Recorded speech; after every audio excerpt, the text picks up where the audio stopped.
Smashing pupil progress and assessment. To begin with, I just want to firstly paint that picture and just give it a bit of context. And I want to break down that word progression or progress that some of us may refer to it as. Now, the definitions are as follows. The process of developing or moving gradually towards a more advanced state. Now, for me, that aligns to assessment. So that is from one point in a term to the next, or from one academic year to the next. What is it that is happening or occurring in lessons or sessions to develop and gradually move a pupil or pupils to a more advanced state? For example, they may go from emerging to established, as an example.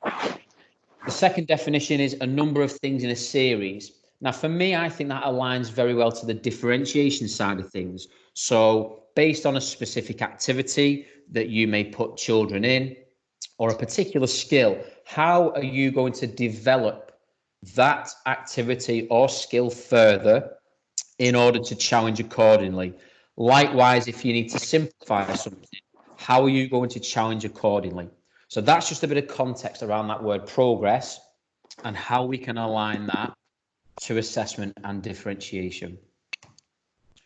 So we're going to look at assessment types first. Now, there are two types, and this is the first type. Can anybody just shout out what they think that first type of assessment is?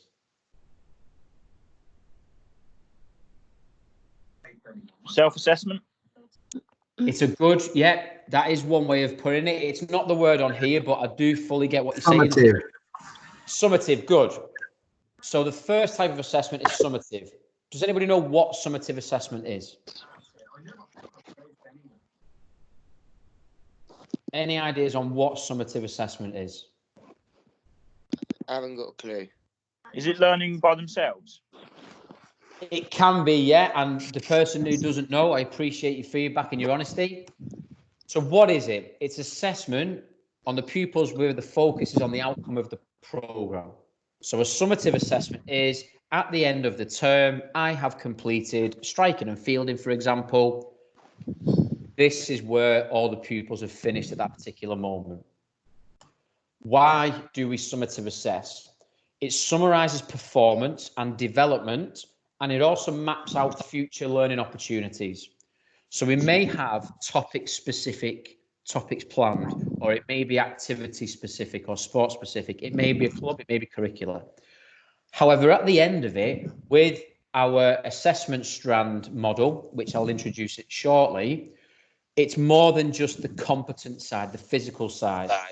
So you may experience a child who may need further development in applying rules to activities. That's not sport specific. That can be something that is applied in a number of different topic areas and sport areas in different environments, curricular, extracurricular.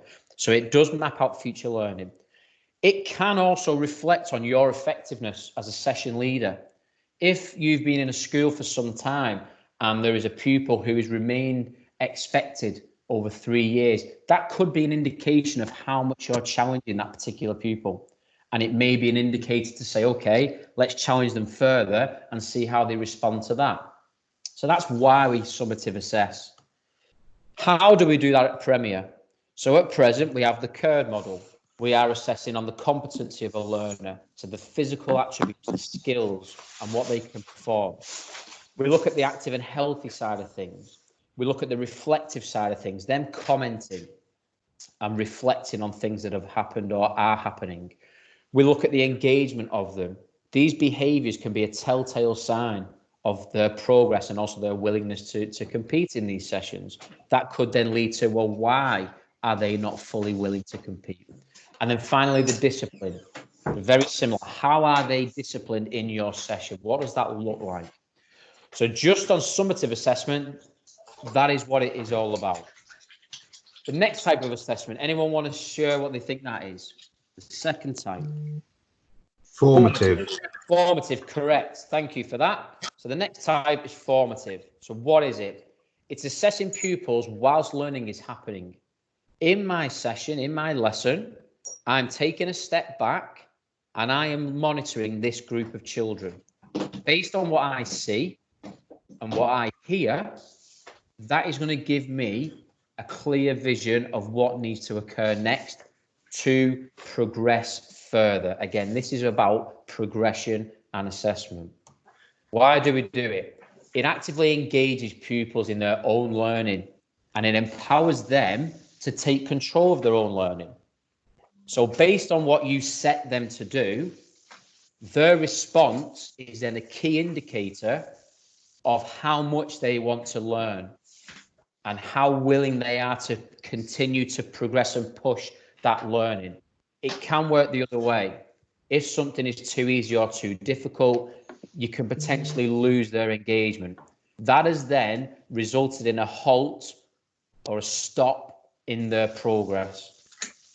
So that is why formative assessment is so important. How can you do it? Open questions. It could be to a child, tell me about our outcome today, or keyword. It could be, how is their performance related to our outcome? So George mentioned in the webinar earlier, the difference is open and closed questions. With closed questions, it's very much yes, no, don't know. Now that can only tell you so much. When you're formative assessing, if you're providing open questions, it requires commentary. It requires them to articulate to you their understanding on your question and how they interpret it and the language that they're using. And we're going to come to some more example open questions later on, but that is a really effective way of how to formative assess. Competence displayed. When you're stepping back and watching children performing the activity you've set, what can you see? Do you see a ball that continuously rolls out of the safety zone because they've lost control? Do you see somebody that is very competent in their balance and agility when moving, and that could be challenged further? What behaviors can you see? Are the smiles on the faces? Is there laughter? Is there enjoyment visible in the facial expressions? Is there somebody who doesn't look themselves and are quiet and withdrawn? Is there somebody in a particular area of the safety zone who just does not look engaged? That then links into willingness to participate. Who is putting up a barrier once that session has started, and they're trying to do as much as possible to not compete? All these are ways to formative assess their feedback. So linking to the open questions, you may spot a child who competently are performing very well. Go and ask them, how can I challenge you further? Get their feedback, see what they think. And they're just some effective ways on how you can formative assess. Now let's look at progress. So we've looked at assessment, summative at the end of the program, and an overview, formative in learning. Now let's look at progress. Slido.com, my new favorite education tool. What I want you to do is on your phone, if you can go to slido.com, the event number is 15688. And I want you to put in what factors or elements you think can impact on pupil progress. And it can be anything. It can be curricular related. It can be club related. It can be camp related. It can be topic specific. It can be general. What do you think can impact on pupil progress? Now, I'm very quickly just going to jump screen. I need to open the poll up. Fire away. What do you think? What elements or factors can impact pupil progress? Home life and confidence. Excellent. Sport, new skills, confidence, abilities. Brilliant start. Keep it going. Your attitude. I love that answer. Love that answer. Enjoyment, anxiety, fun and engaging sessions, health, attitude to learning, your teaching or my teaching. Brilliant.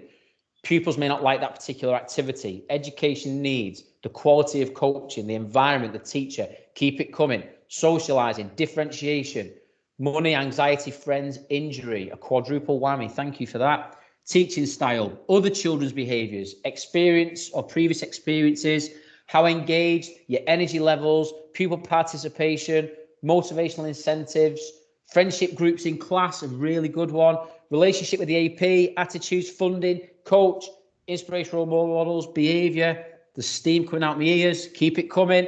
Difficult equipment, I like that. That's very good and relevant for after. Happiness, the weather, engagement, quality of coaching, effectiveness of lesson.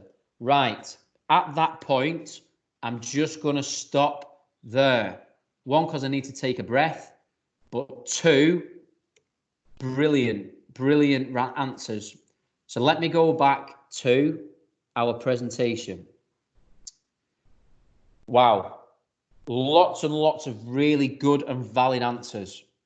And I'm so pleased that a lot of people, your awareness and your understanding of progress, you've got a lot of in-depth experiences and answers for what can impact on it. So a really good start. Now, I noticed that some of the answers were related to home life and money. Now, they are valid, they are true, and they are what we are calling uncontrollable. As an AP in a school, unfortunately, as much as I'd love to, I cannot really affect their home life or money situations to an extent. I cannot affect it. However, the majority of the other answers, so equipment, you as an AP, the quality of delivery, the effectiveness of the activities, all those other answers, they are controllable. You have a direct control on all of those areas. And what the next slides are going to be linking to is about you as an AP, control the controllable. So let's think about this webinar. Smashing pupil progress and assessment. You are in control of that. And all those variables, all those elements that you shared, 95% were things that you can control yourself. And I think this quote is very relevant. Insanity is doing the same thing over and over again and expecting different results. So because we know we can control a lot of these things, let's begin to do it and have a better understanding or awareness of it. You may already be doing it, which is brilliant. And we can then begin to smash that progress because of the key changes we're controlling. So how do we control them? It's all well and good me saying what, but I need to share with you the why and the how. So how do we control the controllable? So the first thing, know who you're working with and understand their needs. Now, the model in front, this does the rounds on a lot of different presentations, and I do love this visual. Now, these are the different teaching styles APs will apply in their schools. We have the autocratic. Does anybody want to share what an autocratic delivery looks like? Features of an autocratic session. It's where you Anyone talk to them the whole time. You're just giving them information, expecting the same result. Perfect. Great answer. Thank you for that. Autocratic. You're going to take this ball, you're going to go into that safety zone, you're going to bounce it this way, and I'm going to tell you when to go and stop. That is autocratic. Democratic. Who wants to say what that is?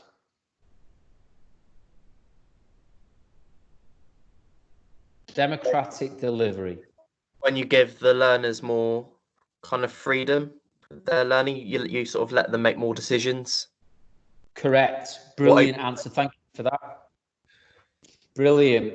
You're going to take this ball, you're going to go into that safety zone, but I'm going to let you choose the method you move it, and you can begin when you're ready.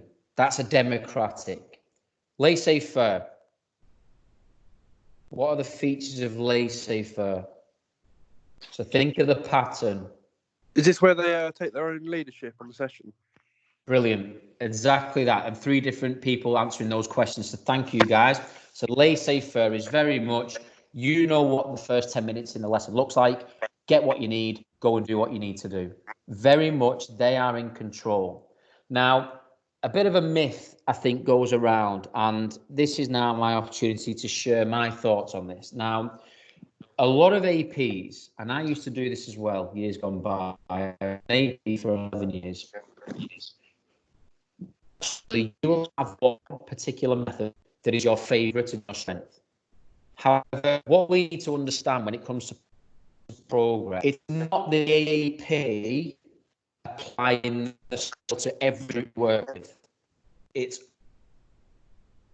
all about applying the correct style to whatever that class or group needs. Okay, can you still hear me, guys? Am I still on? Very, very garlicky. Yeah, it's breaking Right, up a yeah. little bit. Is that better? Yeah, That's better.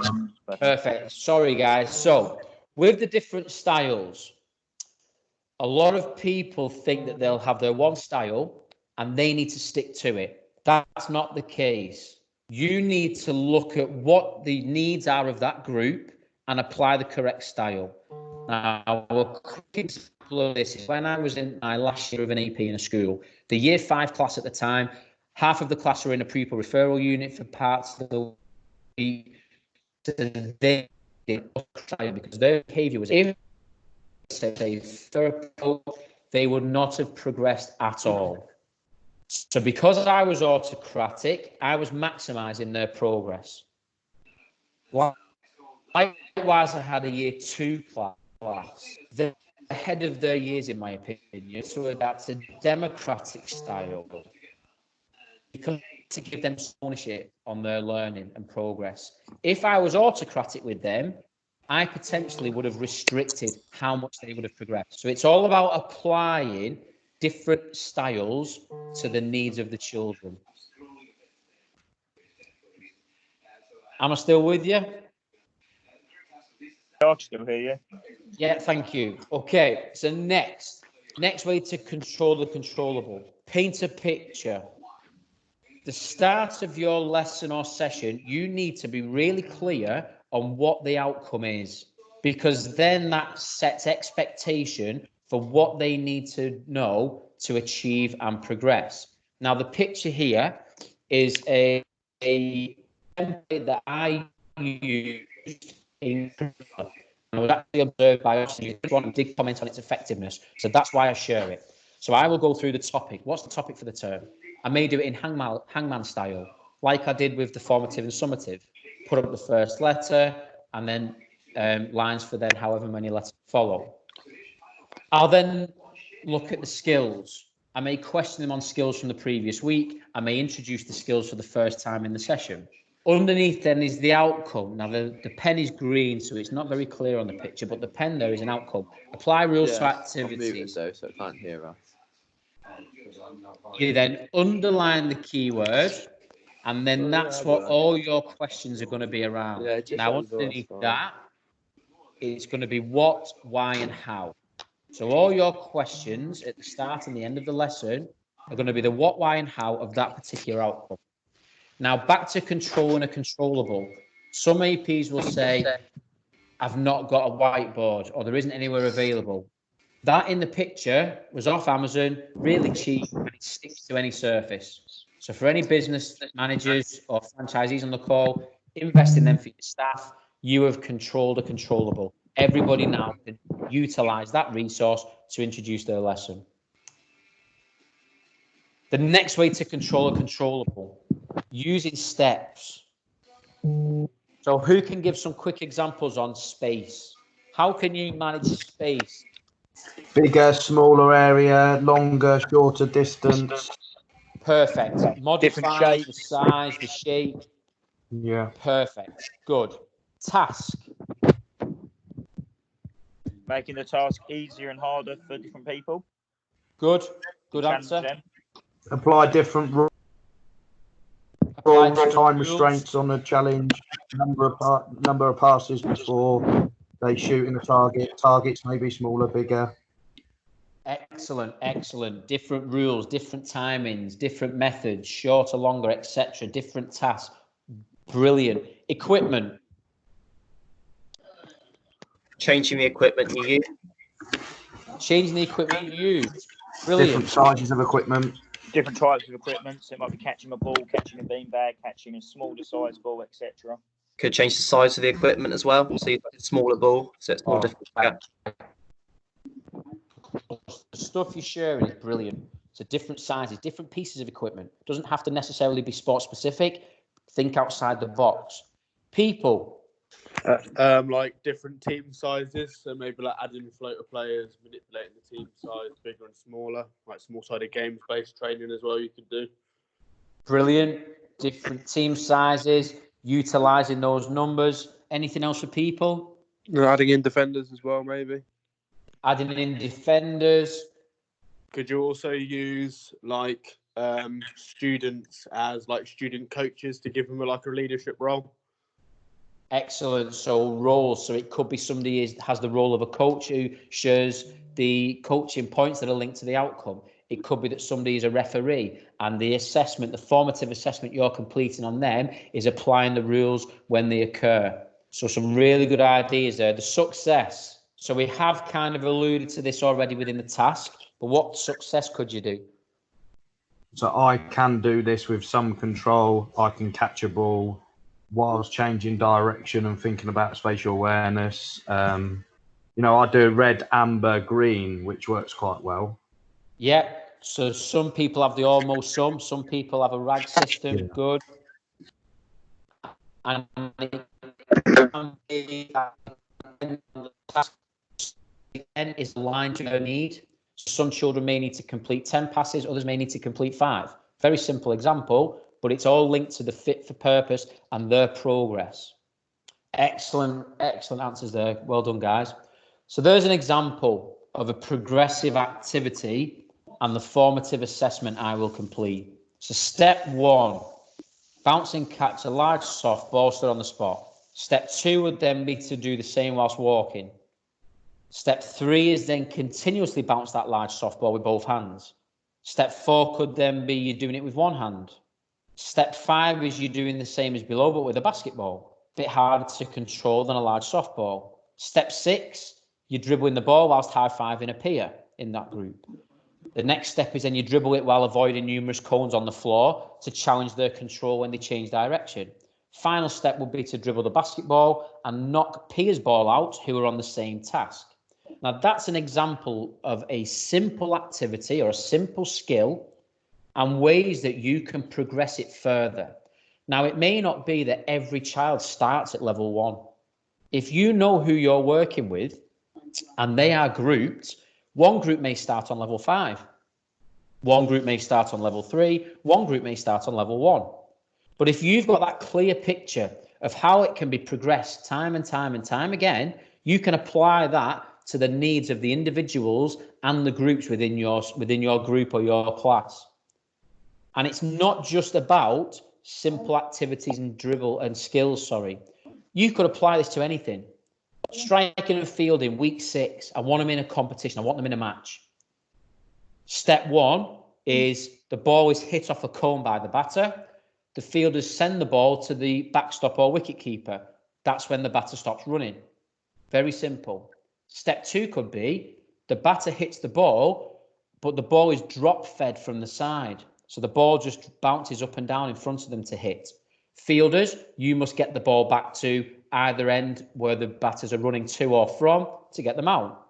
Step 3 could be the ball is bowled with an underarm action and it's a rounders principle where batters have to run to 4 different bases. Fielders have to make a correct decision on which base to throw to. So you can apply this to any situation for any topic, whether it be creative movement, gymnastics, striking and fielding, whatever it is. If you apply this progressive step and ways to progress further, you're just going to be maximizing their progress. And again, not all pupils in your group have to start at the same level. This is all about smashing their progress and helping them achieve gradually. A massive game at peak, and I used to love playing this. Back to controlling the controllable. On the left, we've got Angry Birds level 1. 1 pig to knock over with 4 birds. The next level in the picture, let's just for argument's sake say it's level 2. You've got 5 pigs to knock over, but you've also got a lot of barriers to knock down first. When can you go on to level 2?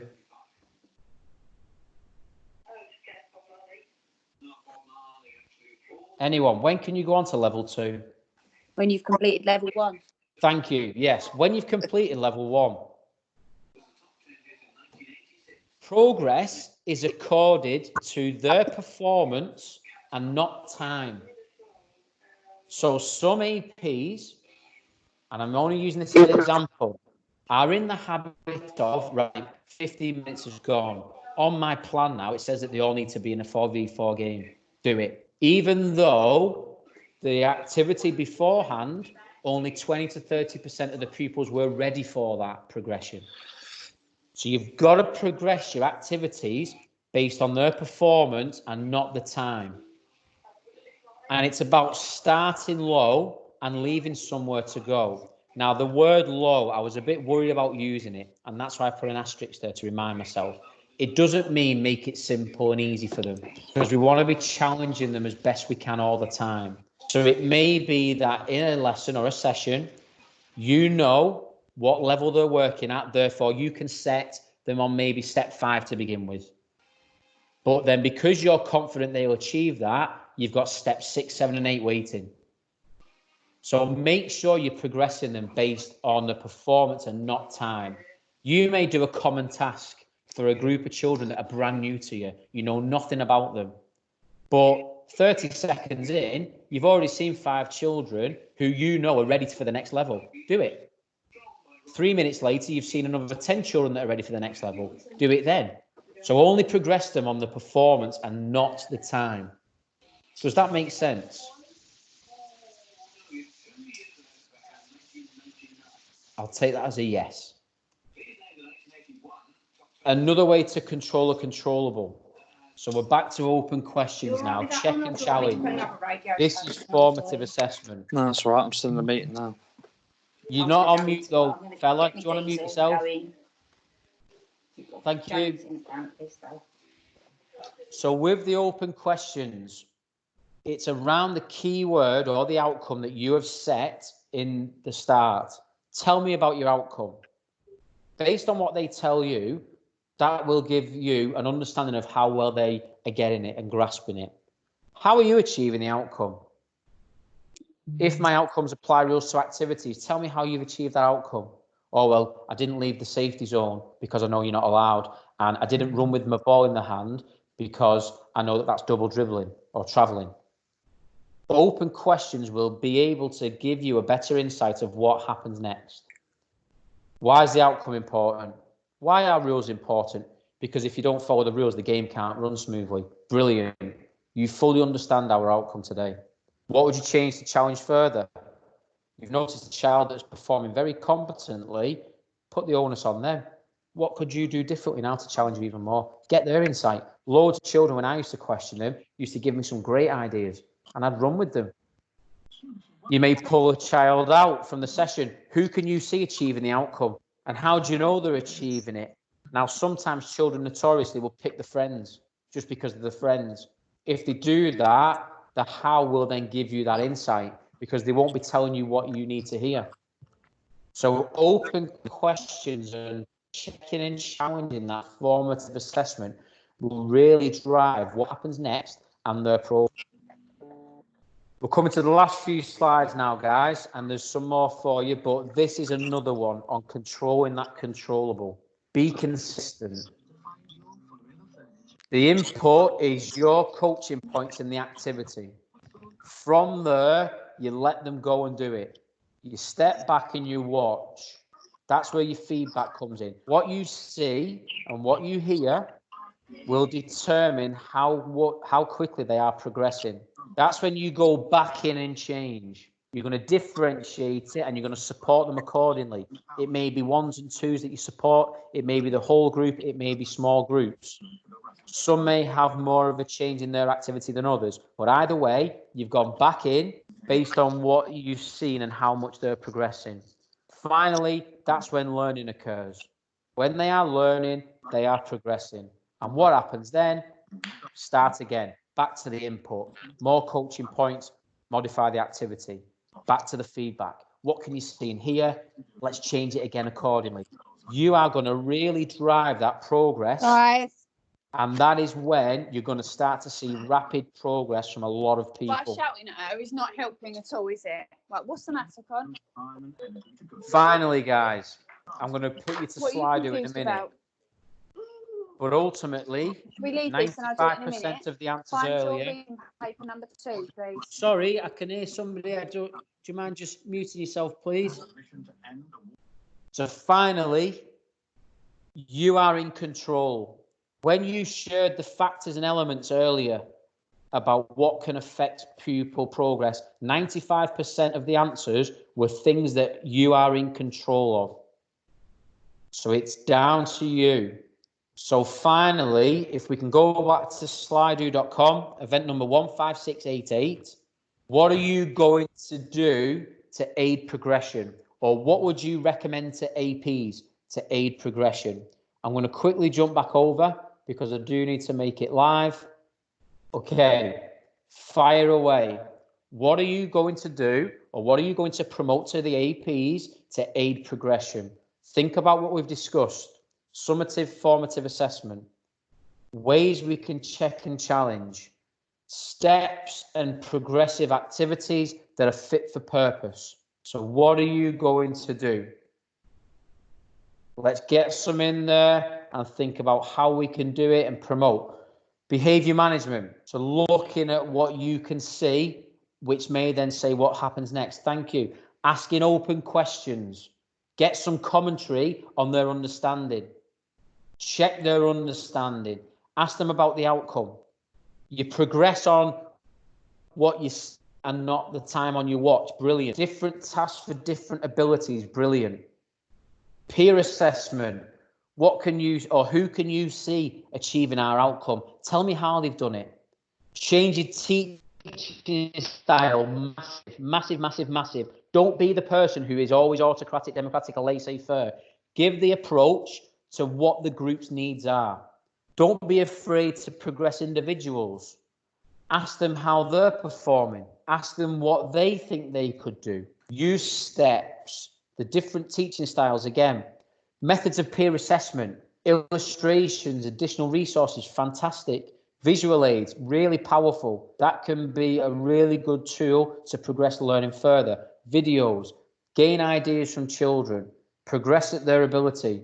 Always refer back to the LO with pupils, brilliant. A smart target I often set for an activity professional is ask or make every open question about the key word in your outcome. So if every question is linked to that outcome, and sometimes you'll feel you're repeating yourself, but that's a good sign. That shows you're being consistent and you're checking that learning. Anything else? I'll give you another 30 seconds or so. So we've had the different learning styles feature a lot.